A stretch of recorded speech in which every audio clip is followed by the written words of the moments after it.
Yeah, I think I was born with salt in my blood. I was in the Sea Scouts, the Sea Cadets, the rowing club.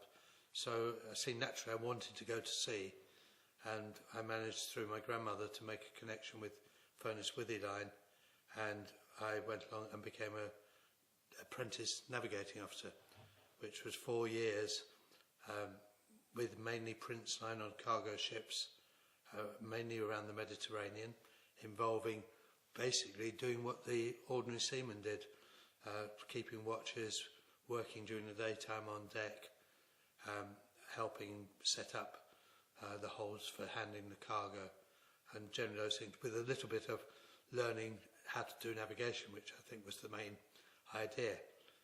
After that, I stayed with Prince Line, became 4th officer, 3rd officer, and eventually 2nd officer. I was with Furness Withy Group from 1962 until 1973, when I finally came ashore and moved into marine insurance using some of my experience plus a degree I'd studied for in marine law and associated subjects. After 20 years of that, I went downsized effectively and became a youth worker, mainly with church organisations, which gave me a lot of satisfaction but not a lot of money. So that when it came to retirement 3 years ago, we had virtually no pension, and my last job had given me a house from which I worked, but which meant that on retiring I had nowhere to live. And just a couple of years before that, when we were in this rather fragile situation, we came here for a reunion of people who'd been on a cruise ship back in 1964, and we came here for a weekend, not knowing anything about this place, and I was enjoying meeting up with old colleagues and the social activities which were available and provided for many outside groups that come here, both nautical ones and other ones like weddings and other groups that use the facilities here. And Liz was really left on her own, wondering what to do for the weekend. I left him to do his sort of seaman things in the room there and walked around, and I thought, what is this place? And at that time we were looking to finish the work. Our contract was coming to an end in Ireland. We were for 20 years, and I couldn't get over the place, and we were used to rural living. And so I met one of the guys that lives, in fact he's my next door neighbour now, and I said, what is this place? And he explained about how it was set up to care for seafarers and for respite care and for people who are retiring, and my mind went bing, and I couldn't wait for Mike to come out of the meeting. We had an interview with Trevor, and he explained about Care Ashore, about how it provides all these facilities for people who are sometimes in desperate need and maybe not quite desperate need. And I wouldn't say we were in desperate need.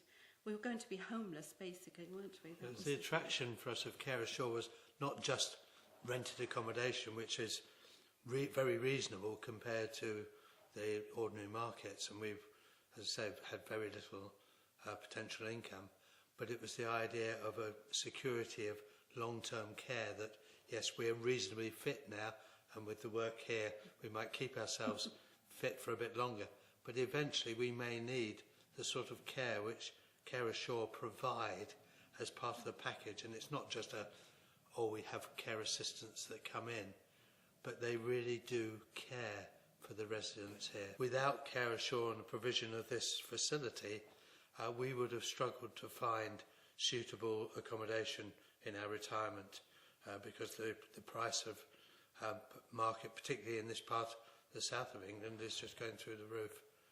And I don't know where we'd have struggled even to find council accommodation because we'd moved around so much, and regulations. We were, I think, 2000th on the list in our local council.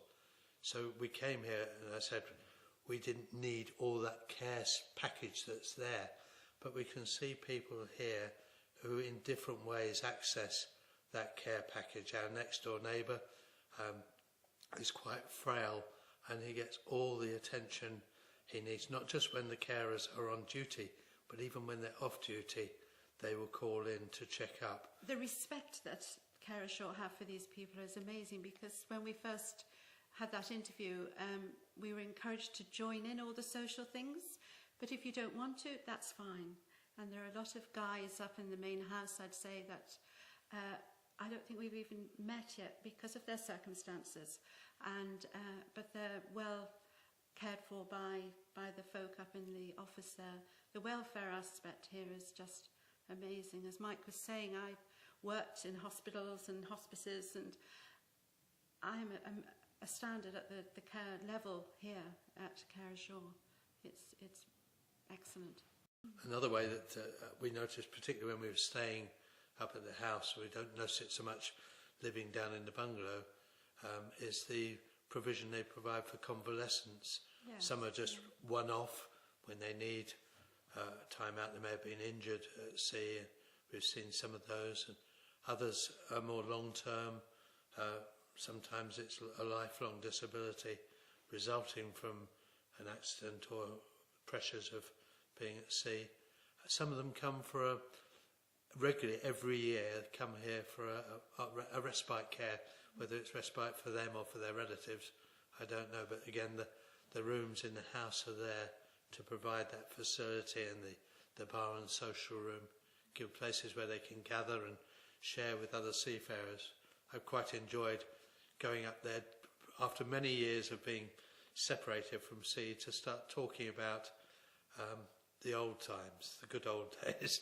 And in fact, to discover that one of the people who was here in the gym earlier on actually was on some of the same ships that I was on, and knew one captain we both sailed with, not at the same time. So we find lots of things in common, and it brings back good memories of the old days. We're so privileged to be able to retire into a place like this, yes, and hopefully with the security that it will always be here for as long as we're here. I don't like to think of any alternative. So the continuance of Care Ashore is just vital to seafarers like us, and some who've got far less alternatives to what they've got here.